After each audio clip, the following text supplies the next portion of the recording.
Ya, halo, assalamualaikum. Waalaikumsalam warahmatullahi dengan Ibu Mbak Fitri ya? Iya, Iya, iya. Maaf Mbak, baru baca tadi WA-nya. Oke, ya, tadi kemarin menghubungi saya katanya ada keajaiban yang ingin dikisahkan. Itu gimana? Ini kayak udah kali ketiga kali ya mau berkisah di testimoni di channel saya. kelima. Kelima ya? Ya Allah. Oke, Mbak sekarang masih di Singapura? Masih Oh, di Singapura. Oke, di sana hujan atau gimana?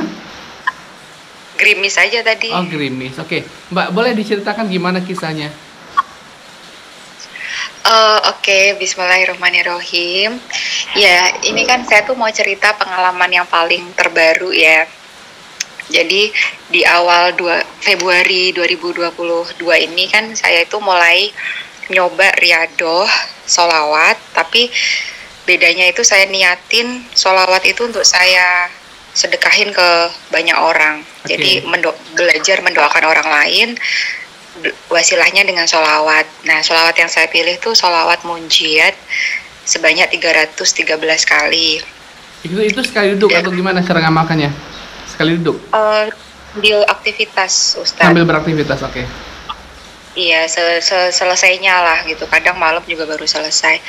Sama satu lagi tuh baca ratib ratib al atas, Oke. al atok ya. Nah, jadi uh, kenapa saya melakukan hal ini tuh karena uh, udah tahu dari lama bahwa mendoakan orang lain tuh baik, dan kita juga tahu bahwa kalau kita doain orang itu maka malaikat itu akan mendoakan kita atau mengamini doa kita kan, Iya, betul. doakan hal yang sama untuk kita itu. Jadi uh, awalnya juga kayak ini bener nggak ya mau melakukan hal ini, karena kan ini tuh menurut saya sih nggak gampang ya. Maksud saya gini, kita sholawat untuk mendoakan hajat-hajat diri kita aja tuh, kita tuh harus bekerja keras istilahnya gitu ya, Mm-mm. capek-capek gitu. Iya, Tapi ini justru dengan kesadaran diri kita mau sedekahin nih iya. sholawat kita itu Mbak untuk mendoakan barokah. orang yang Mbak kenal Untuk atau siapa aja atau gimana? kalau itu saya random sih sebenarnya Ustadz. Jadi siapa-siapa yang saya temui hari itu, saya misalkan di jalan papasan dengan orang, misalnya saya tuh lagi lihat nenek-nenek lagi apa ngais-ngais tempat sampah gitu kan, Mm-mm. kan kasihan ya. Terus saya dalam hati tuh saya niatin aja bahwa oh semoga nenek ini tuh hidupnya barokah, terus dia punya hajat-hajat itu terwujud, dia punya kesalahan diampuni. Jadi sesuai dengan arti dari sholat munjiat sendiri ya kan. Sholat Oke. munjiat itu kan artinya ya seperti itu kan, minta dikasih kabulkan hajat segala macam. Mhm. Kayak gitu misalnya ya, kayak gitu. Atau kalau misalkan saya lihat orang di kursi roda gitu kan, kan dia kan mungkin pengen bisa jalan ya, jadi saya doain moga-moga dia bisa sembuh, bisa jalan lagi, semacam itulah Ustadz. Oke. Nah, berapa Eh, lama Mbak melakukan itu hingga kemudian Mbak merasakan sebuah keberkahan ataupun keajaiban? iya Ustadz, jadi pertama tuh kan saya tuh nggak tahu tuh sampai kapan saya mau melakukan hal ini, karena ini kan juga hal pertama banget ya, baru banget buat saya. Iya. Jadi saya cuma bilang sendiri coba dulu sebulan deh gitu, nanti kalau sebulan udah pengen berhenti ya udah gitu kan. Tapi ternyata di minggu ketiga saya tuh mendapatkan sesuatu yang lain dari yang lain gitu, yang saya tunggu-tunggu gitu, yaitu saya apa tiba-tiba tuh hamil gitu, positif. Nah, ini kan udah anak yang keberapa nih? Dulu juga udah hamil kan? Kayaknya kan kehamilan ini bukan sesuatu hal yang wow gitu. Saya tuh kepengen punya anak lagi Ustadz, yang terakhir. Oh gitu. Cuma tuh susah gitu, jadi udah nyoba sekitar setahun terakhir tuh nggak dapet gitu Ustadz. Oh gitu. Maksudnya pengen anak laki-laki tapi cuma pengen anak aja atau gimana? Pengen anak aja gitu Oh, terserah mau lagi. laki-laki mau perempuan uh, sedikasihnya uh, aja gitu. ya istilahnya yang terakhir lah gitu. Oke. Iya, terus tahu-tahu apa tahu hamil tuh wah seneng banget tuh, kayak wah ini kok bisa hamil ya gitu. Padahal kemarin-kemarin nyoba-nyoba nggak bisa-bisa terus gitu, nunggu-nunggu nggak bisa terus gitu. Terus akhirnya dari situ saya mikir, oh apa ini gara-gara riadoh baru saya ini ya gitu. Saya juga bertanya-tanya sendiri. Cuman dari situ kan jadi senang kan, karena kayak ada sesuatu yang menyenangkan, dan akhirnya itu menjadi semangat saya di bulan kedua untuk melanjutkan, Ustadz. Karena tadi saya bilang sebulan aja kan. Iya, tapi apa Mbak waktu selama riado itu memang berdoa khusus agar diberikan anak atau bagaimana? Oh enggak sama sekali. Saya malah nggak kepikiran. Oh gitu. Iya, itu mendoakannya tuh sesuai dengan arti sholat munjat itu sendiri, Ustadz. Sama apa? Tadi baca rotib al-atos tuh loh. Rotib itu kan juga selain ada kumpulan ayat-ayat Al-Quran, doa-doa, zikir-zikir gitu kan juga ada, kita mendoakan orang-orang dengan wasilah Al-Fatihah ya kalau di ratib itu. Iya. Tapi saya tahu bahwa Mbak Fitria ini juga pernah mengamalkan salawat nariyah, pernah juga mengamalkan yang lain. Kenapa kok bisa ada keinginan untuk berganti ke salawat munjiah? Munjiat saya juga udah lama, Ustadz, tapi biasanya habis tahajud 100 kali aja. Ini pengen menaikkan aja sih, Ustadz, soalnya kalau 1000 tuh kan terlalu banyak. Saya pengennya 1000 gitu kalau bisa, cuman kayaknya belum sanggup. Jadi 300-an lah, 313. Kan katanya dibilang kita memperbanyak sholawat itu kalau jumlahnya di atas 300 gitu. Berarti salawat nariyah dan yang lainnya masih diamalkan ya, gitu. Masih, tapi nggak terlalu banyak sih emang. Kayak sholawat yang tuh pakai cuma 41, atau sholawat Jibril itu cuma 1000, dikit-dikit gitu, Ustadz. Yang lebih banyak yang sholawat munjiat itu. Oh iya. Ini boleh tahu ini udah kehamilan yang berapa bulan? Itu kehamilannya itu kemarin tuh baru keguguran, Ustadz. Baru keguguran? Ini udah mulai, maksudnya gimana sih keguguran terus hamil lagi gitu? Enggak, jadi kan udah dapet kehamilan itu pas Februari itu ya, Ustadz. Terus kemarin barusan ini April ini keguguran gitu. Terus hamil lagi udah sekarang? Terus lagi.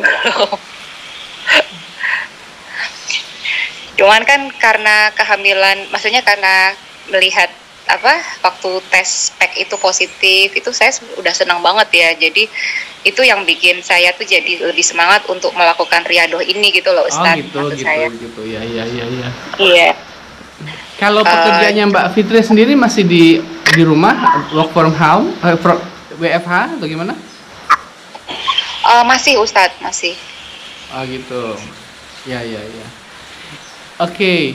Nah, itu waktu itu pernah di grup ya Mbak Fitri cerita ada lagi keberkahan yang lain. Waktu kan terakhir cerita ke saya waktu itu dapat bonus 100 juta ya? Ya, itu juga menurut saya karena riadoh ini, Ustadz. Jadi kan tadi bulan Februari itu kejutannya tuh kehamilan itu ya. Terus kan saya jadi semangat tuh untuk ngelanjutin. Jadi di bulan Maret saya niatin buat ngelanjutin, Ustadz. Nah, di minggu kedua bulan Maret itu saya tuh kan dulu tuh pernah tersangkut kasus dengan polisi ya. Iya betul. Nah, saya masih ingat itu.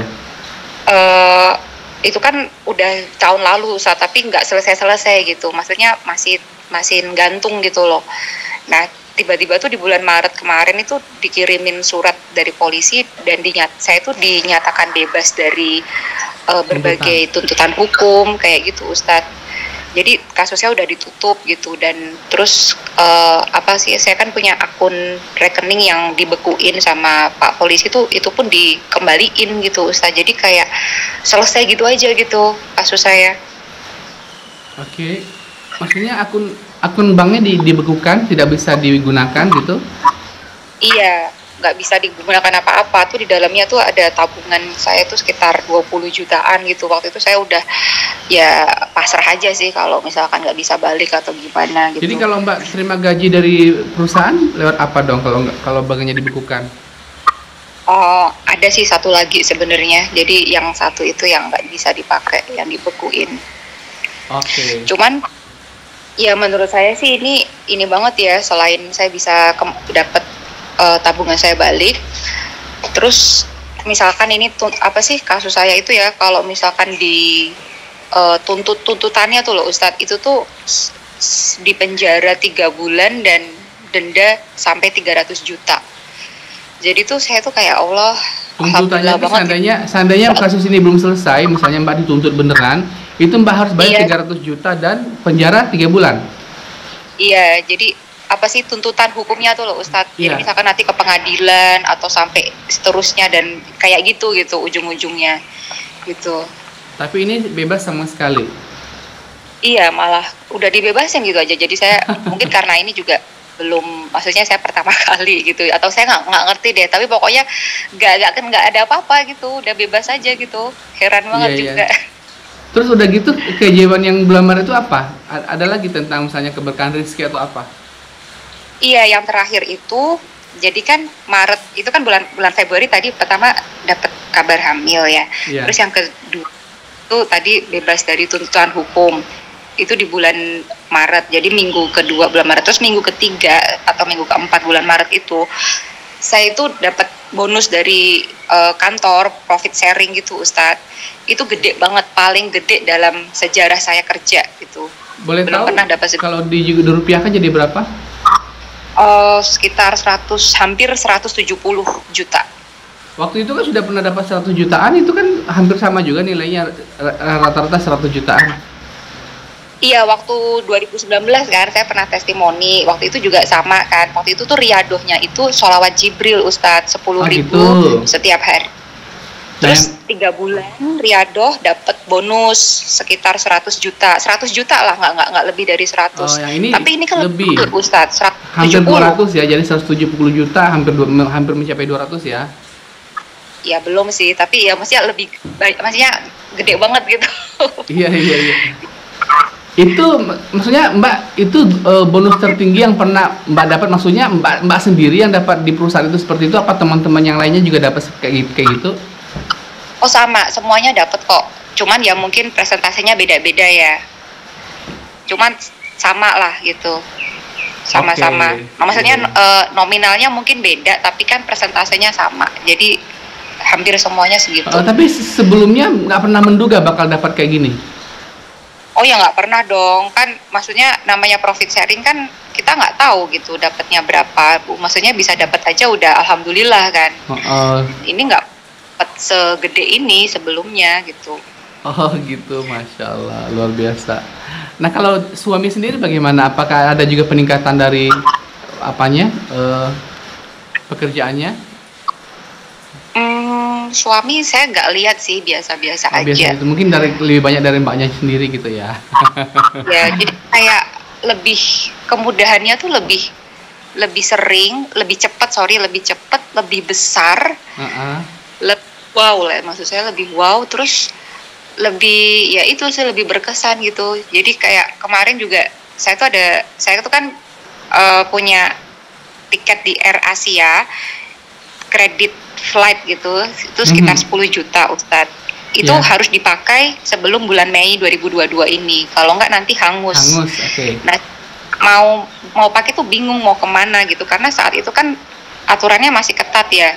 Jadi terbatas banget gitu pilihannya. Padahal saya tuh pengennya tuh cuman balik ke Indonesia aja. Itu nggak bisa. Terus tiba-tiba di bulan April tanggal 1 tuh udah ada pengumuman kalau nggak perlu pakai VTL flight gitu, jadi bisa non VTL bisa, terus lebih gampang lah, lebih nggak ribet gitu keluar masuknya. Wah langsung aja tuh saya kepikiran buat pakai itu buat pulang ke Indonesia. Ya kan lebaran di Indonesia, alhamdulillah banget. Oh iya, bisa ada seminggu di sana, berapa lama? 12 hari Ustaz. 12 hari, ya Allah, seneng banget ya. Alhamdulillah. Dan itu kan pakai uang kredit flight itu yang dari 2 tahun yang lalu. Iya. Gitu. Jadi kayaknya kita pulang ke Indonesia dengan naik pesawat gratis, seolah-olah seperti itu jadinya ya. Iya benar-benar nggak keluar dari nggak keluar duit. Aduh, oke. Mungkin ada pesan-pesan yang Mbak ingin sampaikan ke teman-teman yang mendengarkan? Oke, jadi saya kan udah ikut channel yang Ustadz kan udah lama ya, 2019 lah paling nggak sampai sekarang. Alhamdulillah. Yang saya rasain itu ternyata riadoh yang sekarang dengan menyedekahkan sholawat kita kepada orang lain itu lebih powerful, lebih ya itu lebih bagus gitu hasilnya daripada orang lain ya gitu ya. Sholawatin untuk keinginan saya sendiri gitu loh Ustadz. Misalkan saya pengen narik rezeki gitu, itu juga dapat sih, cuman lebih lama. Kalau saya sih lihatnya lebih lama. Kalau ini tuh lebih cepet, malahan kayak bertubi-tubi gitu dapatnya, dan lebih cepet gitu. Oke. Jadi maksud ini, kalau misalkan teman-teman udah bosen gitu ya sholawat, kok nggak dapet gitu, mungkin udah saatnya mencoba doain orang gitu, banyak-banyak mendoakan orang lain. Iya, mendoakan orang itu tidak mesti harus selepas sholat kan. Saya ketika spontanitas kita melihat orang lain di jalan atau apa, langsung kita berdoakan begitu ya, yang mbak amalkan sehari-hari. Iya benar Ustadz, saya nggak ada waktu khusus sebenarnya untuk ritual ini, bukan habis sholat gitu, bukan. Jadi ya ini sambil jalan, sambil aktivitas aja gitu. Oke, sudah ada lagi yang ingin diceritakan? Kalau tidak biar kita sudahi. Iya udah gitu dulu aja sih, iya, Masya Allah. Terima kasih banyak loh Mbak Fitria sudah berbagi cerita. Nanti lain kali misalnya kalau ada lagi kisah-kisah yang lebih menarik lagi bisa kita wawancara lagi. Iya, oke. Terima kasih Mbak ya. Assalamualaikum warahmatullahi wabarakatuh. Waalaikumsalam warahmatullahi. Oke teman-teman, itulah wawancara saya dengan Mbak Fitria di Singapura. Beliau ini sudah menjadi warga negara. Saya kurang tahu ya apakah benar-benar menjadi warga negara. Cuma memang beliau sudah menikah dan punya anak, punya keluarga di sana. Dan ini adalah kali kelima beliau bertestimoni di channel saya sejak tahun 2019 lalu ya. Dan sangat setia sepertinya melihat video-video saya di YouTube. Oke teman-teman, bagi teman-teman yang sudah mempunyai kisah-kisah tentang kajian salawat bisa berbagi cerita, kirimkan saja kisahnya ke WA dengan nomor 0812 771 62924, di WhatsApp dengan nomor 0812 771 62924. Dan teman-teman yang juga ingin membeli buku Sholawin aja, langsung aja di order ke WA yang tadi saya berikan. Insya Allah kita akan kirimkan segera setelah alamat lengkapnya diberikan. Sampai jumpa pada video-video saya berikutnya, dan Assalamualaikum warahmatullahi wabarakatuh.